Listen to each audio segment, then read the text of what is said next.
Have you ever been out in the wilderness on a warm summer night, perhaps camping, and sat gazing up at the nighttime sky, admiring the vastness of the universe, the cuteness of each twinkling dot of light?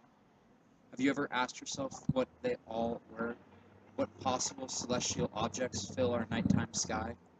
The answer is not a simple one, for these objects range between the planets of our own solar system to solar systems within our galaxy, to entire clusters of these solar objects, to separate galaxies, or perhaps even galactic clusters, which contain hundreds of billions of stars, similar in many ways to that of our own sun, though many are much larger, and still many are much smaller.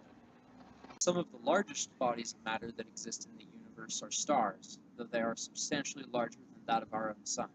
A high-mass star is one that, during its main sequence lifetime, is larger than 8 solar masses. However, these stars come from a similar beginning, ultimately becoming a very different celestial object. As one molecule gets close to another molecule, the force of gravity causes them to be attracted to the opposite molecule, resulting in them orbiting each other, increasing the gravitational force, adding more and more molecules as they orbit. This results in an accretion disk composed primarily of hydrogen. Stars form when gravity causes a molecular cloud to contract. Gravity can create stars only if it overcomes the thermal pressure of the gas cloud. Temperature-dependent pressure in ordinary gas clouds is known as thermal pressure. Gravity can form stars more easily if some other force initiates the compression of a molecular cloud. Most stars are born in large clusters. As the cloud becomes smaller and denser, it becomes more difficult for radiation to escape from the interior, which results in the thermal energy becoming trapped by gravity and raises the interior temperature so that the thermal pressure can resist the cloud's collapse. Radiation becomes trapped within the star, the temperature and pressure increase dramatically, and the outward pressure pushes against the force of gravity, slowing the contraction of gases and finally resulting in a protostar. Eventually, if the protostar has enough mass, it becomes a main sequence star, and if that is greater than 8 solar masses, then it becomes a high-mass star. While the maximum mass of a star is not well defined, there have been observations of stars with masses up to 150 times that of our own sun, but none as massive as 200 solar masses.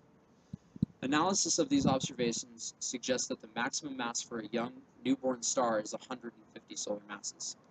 It takes approximately 3 million years for a 3 solar mass star to turn from a protostar into a main sequence star. High-mass stars have a shorter mean sequence lifetime because they have a higher rate of what is called nuclear fusion. In the core of any main sequence star, hydrogen molecules are being fused into helium with a byproduct of 2 neutrinos and 2 photons per molecule of helium produced. After helium shell burning, the star resorts to the C&O cycle to produce energy and maintain the degeneracy pressure. In a high-mass star, the increased gravity compresses the hydrogen core to a higher temperature than we find in lower-mass stars. The hotter temperature makes it possible for protons to slam into carbon, oxygen, or nitrogen nuclei, as well as into other protons. Although carbon, nitrogen, and oxygen make less than 2% of the material from which stars form, it is more than enough to be useful in a stellar core. These nuclei act as catalysts for hydrogen fusion, making it proceed at a far higher rate than would be possible by the proton-proton chain alone.